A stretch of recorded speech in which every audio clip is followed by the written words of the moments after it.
Breaking news erupted from Rockford as the sun cast a dark shadow over the city. 4 lives were extinguished, and 5 others lay injured in the wake of a brutal stabbing attack that unfolded that fateful afternoon. Rockford police swiftly apprehended a suspect, but the tragedy left the community in disbelief, grappling with the chaos that had unraveled. In a world where young minds brim with potential, chaos can lurk just beneath the surface. On that day in Rockford, Christian Soto transformed an ordinary visit to his friend's house into a harrowing nightmare. What began as a simple gathering spiraled into a sequence of horrifying events. In a shocking turn of fate, Soto fatally stabbed his friend, Jacob Schubach, before turning his deadly blade on Jacob's mother. But the carnage didn't stop there. Soto brazenly ran over a postal worker, viciously attacked an innocent family, and mercilessly assaulted 3 young girls, culminating in the tragic death of 15-year-old Jenna A. Newcomb. This was no mere act of violence. It was a frenzied rampage that left a community reeling. But what could compel an individual to descend into such madness? Let us delve into the chilling narrative behind this mass murder that shocked Rockford to its core. The date was March 27, 2000. Christian Soto, just 22 years old, arrived at the home of his childhood friend, Jacob Schubach, anticipating a casual hangout. They planned to smoke together, a ritual they had enacted countless times before. This was a familiar routine for them, a bond formed over shared experiences. Yet on this seemingly average day, an unseen darkness loomed. Something went horribly awry during their visit, leading to catastrophic consequences. While the exact events remain shrouded in uncertainty, Soto later claimed that the joint they smoked had been tainted with an unknown narcotic, a claim he pinned on Jacob. This assertion marked the beginning of his downward spiral into paranoia. The atmosphere thickened with dread as Soto's mind spiraled into chaos. Convinced of his friend's betrayal, he succumbed to a terrifying delusion. In that moment, the fragile thread of his sanity snapped. In a frantic blur of panic and confusion, Soto seized a knife from the kitchen, unleashing a torrent of violence upon Jacob. The scene was one of horror, but the tragedy did not end there. Next, Soto turned his deadly intentions towards Jacob's mother, 63-year-old Ramona. Caught in the crosshairs of his wrath, Ramona fell victim to his unchecked rage, fatally stabbed in an instant. Meanwhile, Jacob fought desperately for his life, fleeing in terror. Eyewitnesses later recounted seeing him darting across the street with Soto in relentless pursuit. Soto, wielding a dark object, mercilessly attacked Jacob while he lay on the ground, unable to escape the onslaught. The horror escalated as Soto jumped into his black Chevy Silverado, parked ominously at 2316 Home Street. In a chilling display of brutality, Soto drove his truck over Jacob, a heart-stopping moment that should have marked the end. Yet, against all odds, Jacob managed to rise and stagger back toward his home, clinging to life by a thread. But Soto was relentless. He followed Jacob inside, plunging the knife into him multiple times before finally abandoning the scene. At just 23 years old, Jacob's life was tragically cut short, a victim of a senseless act of violence.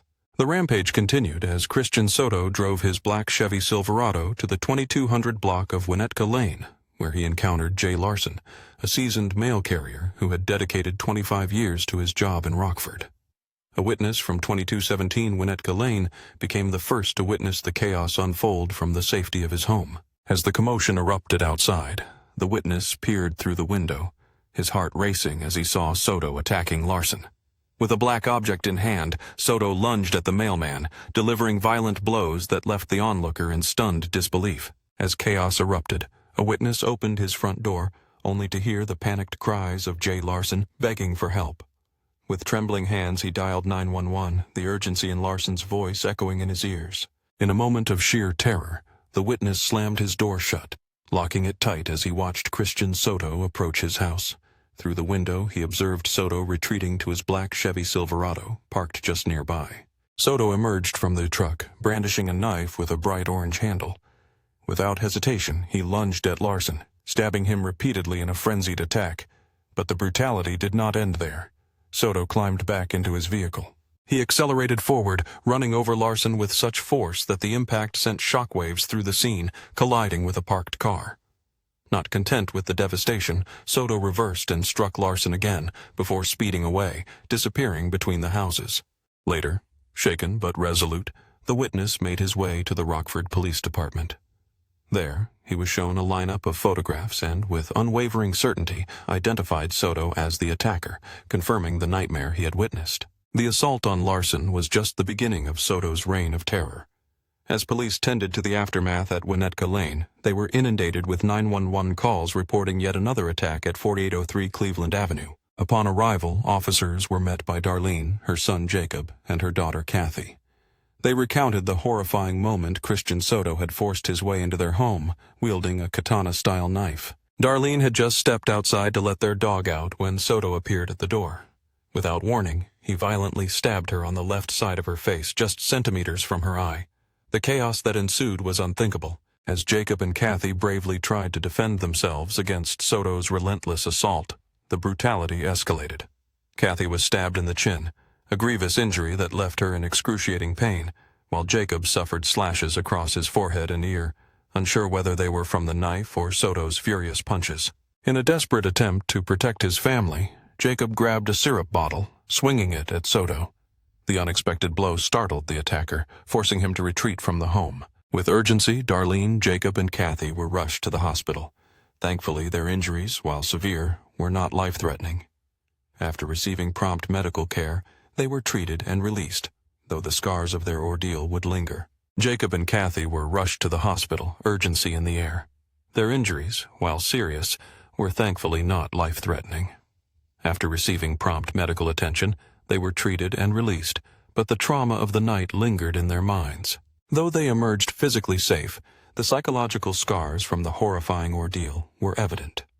Later, during police questioning, Christian Soto confessed to the brutal attack, recounting how, in the chaos, the family's pit bull had bitten him on the leg, a moment of irony amidst the violence. After his rampage at Darlene's home, Soto fled on foot, desperate to escape the consequences of his actions.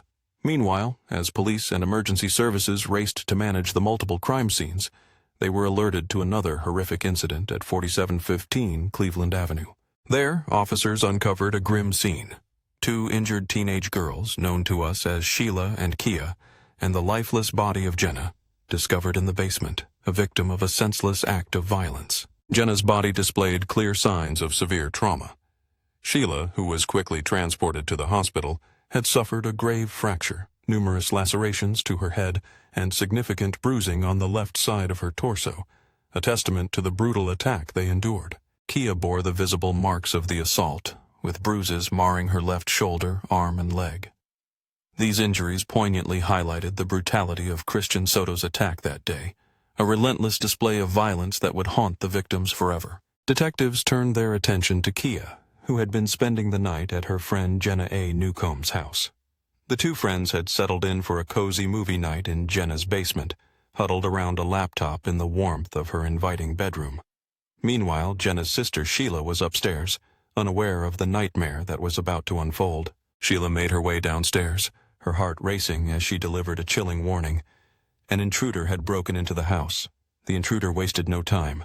Armed with Jenna's softball bat, he stormed into the basement, where the girls were blissfully unaware of the impending danger. According to Kia's harrowing account, the assailant, drenched in blood, burst into the room and began shouting, demanding to know where the gun was. Panic gripped the girls as they huddled together in a corner of the room, desperately trying to hide from the frenzied intruder. With no hesitation, he swung the bat violently, unleashing a torrent of chaos. Kia, curled up defensively on the floor, was not spared. He struck her on her left side.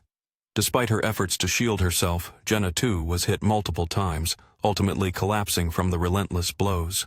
The attacker continued his rampage until, as suddenly as it began, he stopped and fled the scene, leaving behind a trail of terror and devastation. In a state of shock, Kia dashed outside, desperately flagging down the officers who had just arrived on the scene. Trembling, she described the attacker as a man in his mid-20s, with tan skin and black hair styled in a bowl cut. Clad in a beige hoodie and blue jeans, he stood slightly taller than her at about 5 feet. The most haunting detail, however, was his appearance. He was completely covered in blood when Kia first laid eyes on him.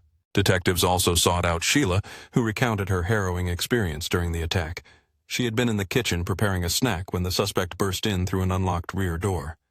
The intruder quickly seized one of Jenna's softball bats and began wandering aimlessly around the first floor. Realizing the imminent danger, Sheila rushed downstairs, her heart pounding, to warn Kia and Jenna. As she reached the basement, the attacker followed, swinging the bat with reckless abandon, leaving a path of destruction in his wake. Jenna endured a brutal assault, struck repeatedly until she lost consciousness from the ferocity of the blows. Before heading back upstairs, the intruder ominously declared, "I'm going to get a gun," leaving the girls in a state of sheer terror and helplessness. They could hear him moving around upstairs, the sound echoing like a death knell in their ears. Amidst the chaos, Kia managed to call the police, her voice quaking with fear and desperation. Later, Sheila and Jenna's mother bravely stepped forward with a heart-wrenching revelation. She disclosed that Jenna had fought valiantly to protect her sister during the attack, a tragic testament to her bravery that deepened the sorrow of the situation. Jenna was on the cusp of turning 16, a time meant for celebrating youth and dreams. Sheila bravely stepped forward with a heartbreaking revelation, sharing that Jenna had fought valiantly to protect her sister during the attack. This tragic act of heroism deepened the sorrow surrounding the case. Jenna was on the cusp of turning 16, a time when she should have been celebrating her youth and future. But instead, following the horrific attack at Jenna's home, Soto's rampage continued unabated. He smashed a window at a residence on the 4600 block of Florence Street, entering with a knife in hand, ready to strike again. Inside, he began attacking a woman. Miraculously, she managed to escape, fleeing to a front yard on the 2100 block of Eggleston Road, her cries echoing through the neighborhood. Soto pursued her relentlessly, his violent instincts driving him forward. In a desperate bid to intervene, a man driving a gray Jeep stopped to help, but tragically, he too fell victim to Soto's wrath, suffering multiple stab wounds. It was around 1:35 in the afternoon when police finally apprehended Soto in a dramatic turn of events. Covered in blood and visibly exhausted from his violent spree, he dropped the knife at the woman's feet as officers closed in. The severity of the situation was stark, as both the woman and the man who had tried to assist her were left with serious injuries. As officers closed in on him, Soto dropped the knife right at the feet of a woman who had fallen victim to his rampage. The gravity of the situation was palpable. Both the woman and a man who had attempted to assist her were left with serious injuries. The woman's condition was particularly dire, prompting immediate transport to the hospital. Her injuries were so severe that medical personnel had to intubate her to ensure she could breathe. In the midst of the chaos, she had fled from Soto, desperately trying to escape his wrath. Sustaining stab wounds to her hands and face, she was now fighting for her life in the hospital, intubated and in serious condition. One of the Good Samaritans who had bravely tried to help her also bore the scars of the attack, with stab wounds marking his efforts, though he was ultimately reported to be fine. When the police apprehended Soto, he was still clad in a gray sweatshirt and blue jeans, his attire drenched in blood. Minor cuts adorned his hands, and he was taken to the hospital for treatment before being released back into custody. After being read his Miranda rights, Soto confessed to the horrifying reality of his actions, admitting to attacking and stabbing a mailman. He explained that upon seeing police officers, he had fled the scene and ended up at a nearby house with an open garage, where he spotted a motorcycle. Soto entered through the unlocked back door of the home located at 4715 Cleveland Avenue. Inside, he found a bat in the kitchen, which he later recalled using to assault 3 children he discovered in the basement. The bat, later recovered, was stained with blood and discovered in an upstairs bedroom. This gruesome detail formed part of the city's complaint against Soto. At this juncture, it was glaringly evident that his actions were not merely brutal, they were profoundly disturbing and tragically catastrophic. In total, 4 lives were lost, while 7 others bore the painful marks of violence inflicted by Soto. The sheer scale of bloodshed painted a horrifying picture, revealing that this incident was far beyond a momentary chaos. It was a heartbreaking tragedy. What intensified the unease was the fact that Soto was not a stranger to criminal activity. Residing on Upland Drive, an alarmingly close distance to where the stabbings occurred, his presence loomed ominously over the community. While Soto's criminal record was not extensive, it did include a felony arrest in 2020 for criminal damage to property at a local forest preserve, alongside a handful of minor traffic offenses. Despite these brushes with the law, nothing in his history hinted at the capacity for such extreme violence. Authorities were taken aback by the sudden and extreme shift in Soto's behavior, regardless of any personal traumas he may have faced. No justification existed for the chaos he unleashed upon innocent lives. Nothing could justify the chaos he had unleashed. Despite the limited information available about Soto online, a revealing Facebook post provided insight into his past. Vincent Cruz, a former classmate from Rockford East High School, shared his disbelief and sorrow over the situation. He recalled that Soto had graduated from Rock Valley College and, at the time of the attacks, was employed at a clothing store named Hollister. In a heartfelt message, Cruz expressed his shock, stating how someone who once seemed so nice could commit such horrific acts. Cruz lamented, reflecting on how Jacob, known affectionately as Baca, would never hurt a fly, and yet he became a victim of such senseless violence. "It's wild, I just don't get this world," he wrote, paying tribute to his friend. His words echoed the pain of loss, stating, "Rest in peace, Baca. We will never forget you." Yet, amidst this turmoil, there lingered a claim made by Soto, suggesting that Jacob had put something in their joint. However, initial urine tests returned negative for any substances, revealing no drugs or unusual chemicals in Jacob's system. The investigation continued to unravel the tragic events, piecing together a narrative that left many questions unanswered and hearts shattered. As the investigation progressed, authorities declared Soto mentally fit to stand trial. He now faced an extensive list of charges, including 4 counts of first-degree murder, 7 counts of attempted first-degree murder, and 2 counts of home invasion. The gravity of these charges underscored the horrific nature of his actions. Families of the victims held on to the hope that Soto would face a punishment commensurate with the suffering he caused. A conviction could lead him to serve up to 60 years behind bars. Each count of first-degree murder and attempted murder carried a potential sentence of up to 30 years. Additionally, the possibility loomed of federal charges being added to his case, given that one of the victims was a postal worker. Such charges could lead to even harsher penalties, extending his time in prison, a consequence many felt was well-deserved. The courtroom drama intensified on April 2nd, as Soto once again captured headlines. In an unexpected and emotional outburst during his hearing, he proclaimed, "Only God can judge me," branding those present as puppets and serpents. Clad in an orange prison uniform and restrained, Soto stood next to his public defender, repeatedly shouting at Judge Scott Paganini. "You are a puppet. You are from the devil, and only God can judge me," he yelled, a scene that shocked everyone in the courtroom.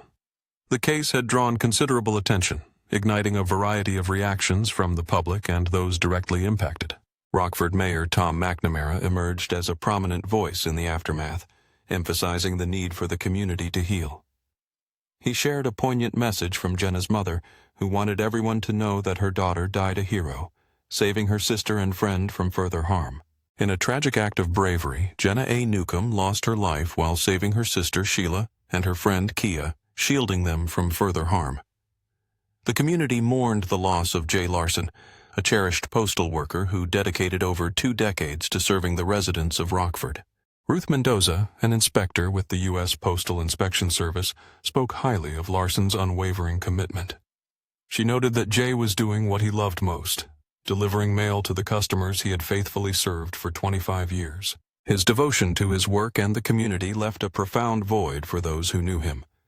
The loss was felt not only locally, but resonated beyond, drawing the attention of President Joe Biden, who expressed his horror and condolences in a statement issued from the White House.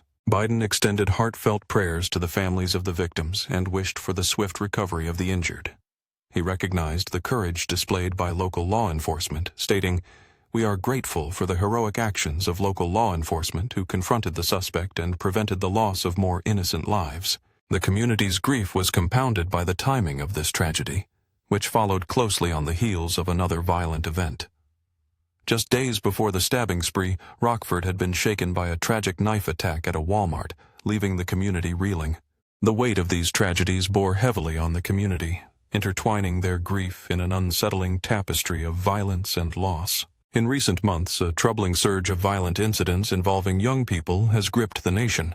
One particularly shocking case unfolded at Appalachian High School in Georgia, where a 14-year-old boy found himself charged with the unthinkable, killing 4 individuals. The young suspect, Colt Gray, now faces multiple murder charges, thrust into the adult criminal justice system due to the grave nature of his alleged crimes.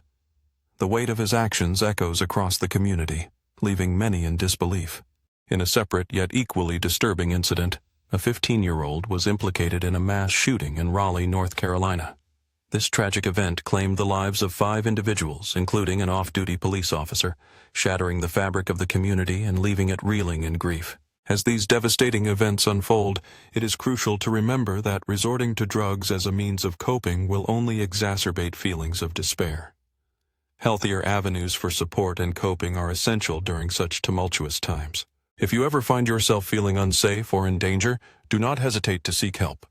There are resources and individuals ready to provide support in your most challenging moments.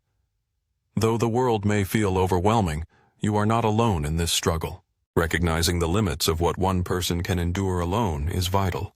Asking for help is not a sign of weakness, but rather an act of strength and courage. If you wish to explore more true crime stories, consider liking this video, subscribing, and hitting the notification bell. This way you won't miss out on future true crime narratives. Take care of yourself, and we hope to see you in the next episode.